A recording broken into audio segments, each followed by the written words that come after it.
si en fin de compte, tout ce qui se passe dans l'univers de Trunks n'est que le fruit de ce qu'il a pu créer.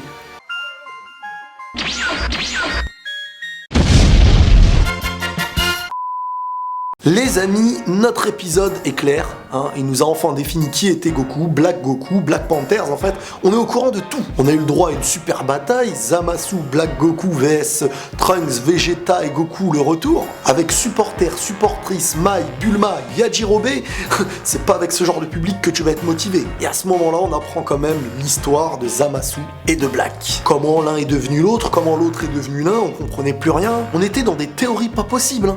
Ah, il y en a, ils sont allés loin, il y en a, ils ont même vu Broly dans l'histoire.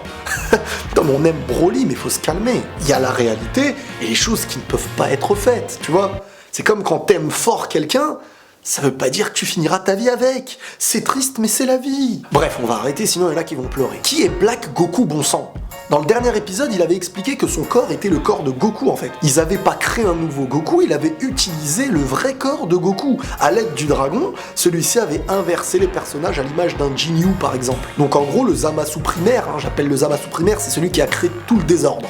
Le premier, celui qui avait affronté Goku là sur leur planète, celui qui est parti dans le temps pour faire tout ce qu'il a créé, bien que dans la timeline à Goku actuellement, il s'est fait tuer par Virus. C'est très compliqué le temps, parce que le présent, il est parti dans le futur, mais quand tu pars dans le futur, la création reste dans ton présent à toi, quoi. C'est pas facile du tout à comprendre, donc on va pas rentrer trop dans les détails, mais je vais expliquer comme il l'a expliqué. Zamasu ayant changé son apparence en Sangoku, eh ben Sangoku, son apparence a changé en Zamasu.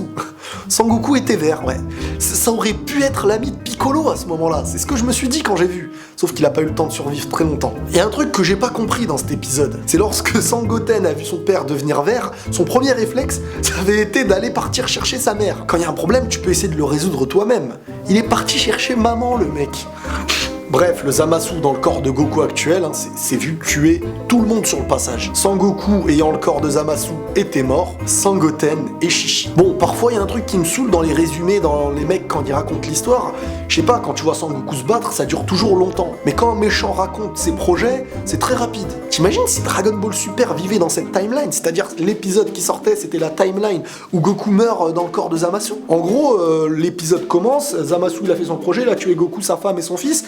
Fini, l'épisode terminé, bébert. Allez, on va jouer aux dames. Bon, je m'emporte, c'est vrai. Mais à partir de là, Zamasu, qui enfin avait le corps de Goku, pourquoi il voulait avoir le corps de Goku ? Bah, il a vu la puissance qu'il pouvait avoir chez un Saiyajin. Et en plus de ça, plus il reçoit des coups, plus il est proche de la mort, plus il devient plus fort. Il est ensuite parti dans l'univers de Trunks, pour des raisons que vous connaîtrez plus tard. À ce moment-là, il s'est dirigé directement dans la planète de Gowasu et du Zamasu de leur époque, et il a tué Gowasu avec son corps de Black Goku. Le Zamasu actuel arrivait, tu vois, en mode... J'allais lui servir du thé, et tu l'as tué. Buvons du thé ensemble. C'était presque ça. Ah, Black Goku, faut dire qu'il avait le talent d'orateur nécessaire. À ce moment-là, il lui a donné une boucle d'oreille. Il lui a dit, écoute, viens dans mes bras, fiston. Ils se sont fait un câlin, les mecs. Bébert, t'imagines, on se fait un câlin. Non mais dégage. Bref, voilà la naissance de notre duo, Zamasu et Black Goku. Black Goku étant le Zamasu qui a créé le projet, et Zamasu actuel, celui qui a ensuite demandé au dragon de devenir éternel, c'est tout simplement le Zamasu du futur de Trunks. Si je me trompe pas, c'est comme ça. Je peux me tromper, moi quand je raconte des choses, c'est un partage avec vous. Je peux me tromper. Mais normalement, je crois que c'est ça. Ensuite, dans l'épisode, on a eu du combat. À un moment donné, Goku s'est énervé lorsqu'il a appris ce qu'on a fait à sa famille. Ah bah, lorsque t'es au courant qu'on t'a volé ton corps et qu'on a fait de ta femme et de ton fils un genre de brochette bœuf fromage, je te raconte pas son énervement. Bon après, Black et Zamasu se sont mis à rappeler à Trunks que quelque part, il était un petit peu fautif dans tout ça. Ah bah il a touché au temps, et toucher au temps, que ce soit pour Beerus, Whis ou les Kaioshin, c'est un péché. C'est très dangereux, c'est vrai, quand tu réfléchis, même dans les films en dehors de Dragon Ball Super, c'est interdit quand on peut voyager dans le temps de le faire, car changer le moindre petit détail dans le passé peut avoir des conséquences destructives. Et Trunks a quand même changé les choses qui auraient dû se passer. C'est le destin, mec, faut assumer. Sangoku était censé mourir pour que la continuité de la vie se fasse. C'est un petit peu comme Destination Finale.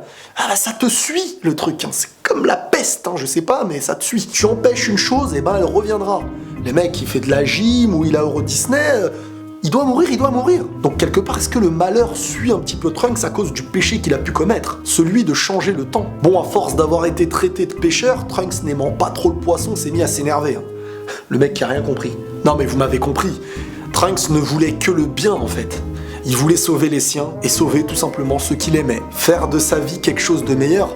Et lorsqu'il voyait toujours le danger qui le suivait, il essayait de le résoudre un petit peu à sa manière. Et vous savez, ce sentiment d'injustice, quand vous essayez à chaque fois de bien faire, mais qu'on vous reproche votre bien, et qu'en fin de compte ça se passe même mal, et qu'il y a des morts, et qu'il y a du danger, et que tout le monde paye, à un moment donné tu t'en veux, mais tu te dis je voulais faire les choses bien. Et ben Trunks il en arrive un petit peu à là. Et dans Dragon Ball Z, qu'est-ce qui se passe quand vraiment ce sentiment explose? Tu veux faire le bien, mais tu perds, mais t'en as marre de la life. Tu te transformes. Et un petit peu comme à l'image de lorsque Vegeta s'était fait défoncer par Perfect Cell à ce moment-là, Trunks a commencé à s'énerver en mode Broly. Oui, Trunks, moi, me rappelle très souvent Broly dans son énervement et ses transformations. Car Trunks et Broly, et aussi Raditz, mais il s'est jamais transformé, ils ont les cheveux longs. Et les cheveux longs, quand ils se transforment, je kiffe l'effet de leurs cheveux. Tu vois, c'est plus long, c'est des Saiyajin longs, ils font des longueurs.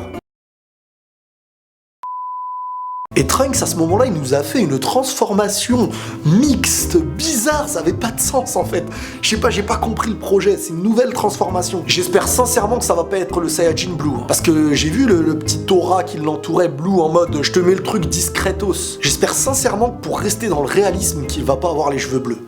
Parce qu'à un moment donné, voilà, dès que t'as les cheveux jaunes, tout le monde te copie, dès que t'as les cheveux bleus, tout le monde te copie, alors que pour être un Saiyajin Blue, on a vu ce qu'il fallait faire. Si Trunks, par un énervement, est devenu Saiyajin Blue, bah pourquoi dans le passé il ne l'est pas devenu? À un moment donné il s'est énervé, autant pour les mêmes désastres il a perdu des gens qu'il aimait. Faut-il s'adapter à Dragon Ball Super de manière commerciale pour pouvoir se transformer? Mais ils ont pas l'air bêtes, en tout cas j'espère.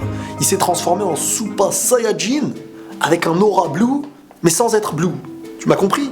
Un mix, un kebab mix, tu vois, tu mets de la viande kebab, du poulet, des lardons, enfin, je sais pas, tu fais ce que tu veux de ton sandwich. Un autre détail à ne pas oublier, même si je peux me tromper, selon moi, Trunks et Gohan sont les deux personnages à avoir le plus de potentiel. Dans la logique des choses et dans Dragon Ball Z, on avait appris à l'époque de Cell que Trunks avait un meilleur potentiel que Vegeta. Et on sait tous que Sangohan a le plus gros potentiel normalement. Quand tes parents sont un Saiyajin et un humain, ta puissance est meilleure. Et que ce soit Trunks ou Sangohan, c'est un petit peu le même genre de métissage. Après, j'aimerais bien savoir ce que pourrait donner Pan, la fille de Sangohan, étant donné que Sangohan est déjà métissé entre le Saiyan et l'humain, et que Videl est une humaine. Ça veut dire métissé plus non métissé, enfin là c'est quand même voilà, c'est une garniture en plus dans la pizza là. Est-ce que ça donne quelqu'un d'encore plus fort ou pas? Parce qu'on est quand même au courant que le potentiel de Pan, même à la fin de Dragon Ball Z, c'était quand même quelque chose qu'on n'avait jamais vu à la base pour son âge. Bref, là je m'évade hein, comme d'habitude. J'espère en tout cas que l'épisode vous a plu. Moi personnellement j'ai bien aimé, même si pour moi c'est pas le meilleur épisode hein. C'est un épisode qui nous révèle des choses, c'est vrai, il y a du combat et une transformation.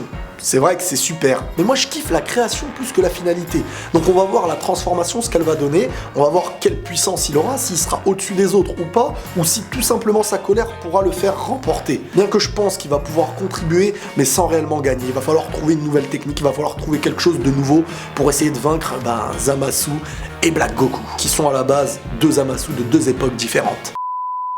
Voilà les amis, j'espère que cette vidéo review de l'épisode 61 de Dragon Ball Super vous aura plu. N'hésitez pas à mettre un commentaire, un like. Prenez soin de vous les amis, hein. C'est la base et la paix sur vous. Je rigole bien entendu, hein, j'ai créé un genre de bébert. Et ne vous moquez pas parce qu'il risque de mal le prendre. Cette chose ne ressemble à...